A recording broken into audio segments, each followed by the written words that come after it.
Here we are at day 30, and you know what? This might be one of the most perfect Halloween movies just to watch in general, especially if you're not super into horror, or if you like horror and you just need something relatively tame. Let's just get right into it. Scariest Stories to Tell in the Dark was, here's the thing. You've probably read the book, right? Especially if you're around my age. You definitely remember seeing that book in like the classroom library. You're just like, whoa, what is this? And you pull it out, and it's got this freaky cover on it. You're just like, you did one of two things. One, you're like, this is awesome, I have to read it. Or two, you're like, I'm going to stay away from this. Me, on the other hand, I was a kid. I'm like, I had to read it. I was like, Scary Stories to Tell in the Dark, wow.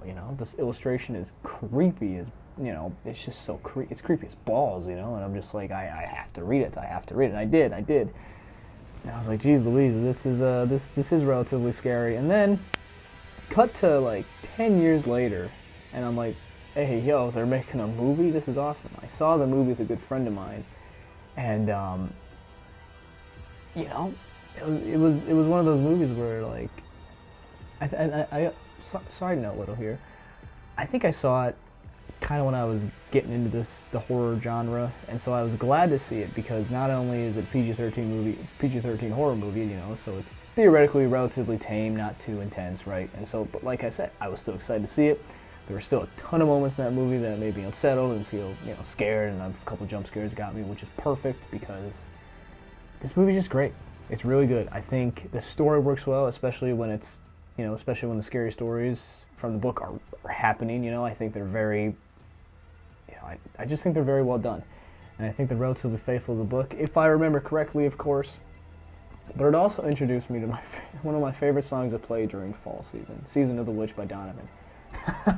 I mean, come on now, right? Oh, goodness gracious. It's just, like I said, it's just great.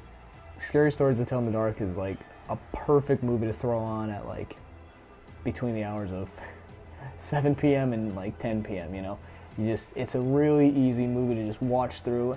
And you know what? I think you can have a good time.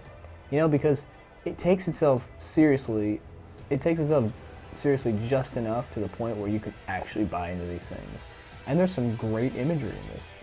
The sequence, oh man, I'm gonna forget what the story's called, but the sequence in the hospital with the big, scary, like, fat, white monster thing with the long, dark hair, that was terrifying. Truly, truly terrifying. And I think what this movie has going for it is it has practical effects, and I think that just, I really think that helps a movie like this, because with the practical effects, we're actually seeing it. We're seeing it right in front of us, right? And I think that's just probably the actual main reason why this movie just works so well.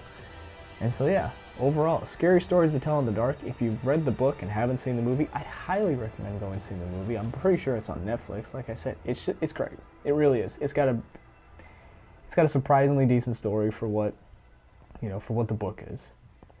And so yeah, with that, tomorrow ends this very, very long series, and I'm excited for it to end, but I'm also not excited for it to end, because I love talking about movies. And you know what? Who's to say I won't do something like this for December with Christmas movies? I don't know. I do not know. Regardless, though, I am very thankful, and I'm excited to see you in the very, very last Halloween special movie review. We'll see you tomorrow. Thank you for watching.